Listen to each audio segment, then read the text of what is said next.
all, how are you? Hope you all doing well.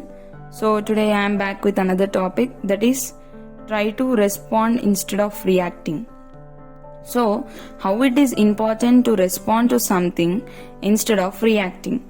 Let me tell you the difference. Reacting is doing what people expect from you, but responding means analyzing the situation and answering to it in a right way. It is right to respond than react, cause responding let you know the truth behind the situation and the actual thing what's happening around us, whereas sometimes reacting to the situation doesn't reveal the complete thing. Let me give you an example.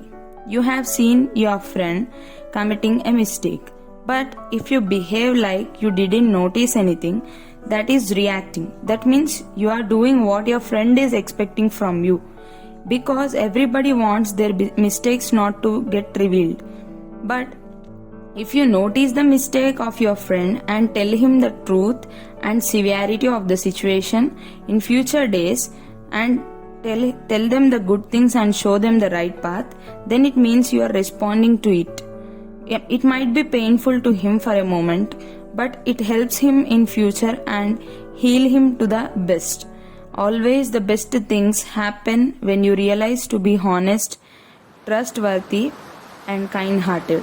So my advice to all you people is, please try to be the initiator always in good things.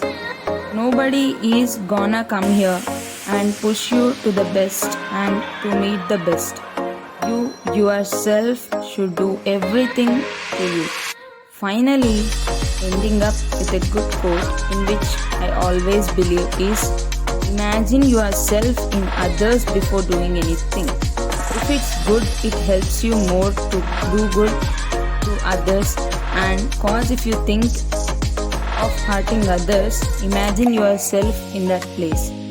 Then you may understand the pain and you will never dare to hurt anyone ahead. Always spread positivity and share the good vibes, which heals a person mentally, and always care for your mental health. This depression, sadness never give you anything, instead will get devastated physically and mentally.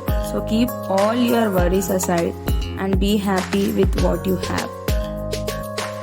In the process of reacting and responding also, please try to imagine yourself in others. If you react, it will be helpful, or if you respond, it will be helpful once you think and then take a step, because reacting is all the person's general quality, and sometimes it may not help you in revealing the complete things and in knowing the complete truth behind the scene. So if you respond and if you try to analyze and if you try to concentrate on that situation and if you respond, sometimes you can solve a big problem with a small effort. So please try to respond to every situation instead of reacting to a situation. So once again, think about the difference between reacting and responding. Always try to respond to a situation, no matter who the other person may be. It may be important, it may be the important person to you, or it may not be the important person to you, but still you have to do the right thing. So reacting is not necessary, responding is necessary. So try to respond to all the situations. Thank you.